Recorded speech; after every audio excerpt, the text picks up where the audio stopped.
အားလုံးပဲမင်္ဂလာပါခင်ဗျာကျွန်တော်ထိုင်းနိုင်ငံကိုရောက်လာတဲ့အချိန်မှာဒီဖျားเจ้าကိုရောက်ခဲ့တယ်ကံကောင်းခြင်းတွေနဲ့တောင်းတဲ့စုတွေပြေးဝခဲ့ပြီးတော့အလောက်ကိုင်းအားလုံးအဆင်ပြေခဲ့တယ်ဒီဖျားเจ้าကဘယ်နေရာမှာတည်ရှိတာလဲဆို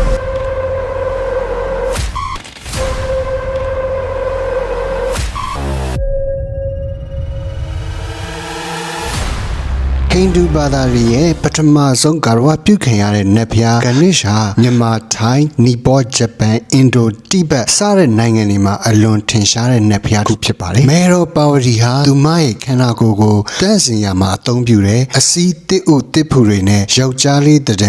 ဏေရှ်ကိုကိုယ်တိုင်အသက်သွင်းပြုလုပ်ခဲ့ပါတယ်ဒီနေ့မေတော်ရေချိုးတန့်စင်နေချိန်မှာဂဏေရှ်ဟာနန်းတော်ရဲ့တကားဝမှာစောင့်ဆိုင်နေရင်ရှီဘာခီးသွားနေစဉ်ဂဏေရှ်ကိုအသက်သွင်းခဲ့တာကြောင့်တားဖမဲမသိပဲမိခင်အပေါ်အသက်နဲ့ရင်းပြီးကာကွယ်စောင့်ရှောက်ချင်တာကြောင့်ရှီဘာကိုတားဆီးခဲ့ပါတယ်သူဇနီးကိုတွေးဖို့လာတဲ့ရှီဘာဟာဂဏေရှ်တားဆီးမှုကြောင့်ခေါင်းဖြတ်တက်ခဲ့ပါတယ်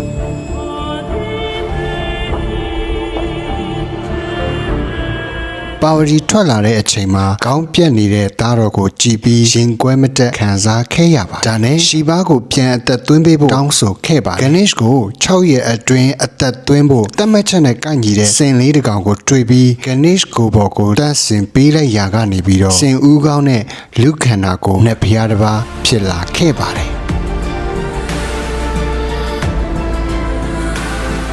ဒီဖျားရဲ့ထူးခြားချက်ကတော့နတ်ဖျားရဲ့ဘေးမှာကြွက်ကလေးတစ်ကောင်ရှိပါတယ်ဒီကြွက်ကလေးကကိုယ့်ရဲ့တောင်းစုတွေကိုနတ်ဖျားထံအရောက်ပို့ပေးတယ်လို့အားလုံးကယုံကြည်ကြပါကျွန်တော်တို့ကိုယ်တိုင်လည်းသွားရောက်ပြီးဆူတောင်းမယ်ဆိုရင်ကြွက်ကလေးကတဆင့်ကိုတောင်းကျင်တဲ့တောင်းစုတွေကိုနတ်ဖျားကြောက်အောင်ဆူတောင်းလို့ရမှာဖြစ်ပါတယ်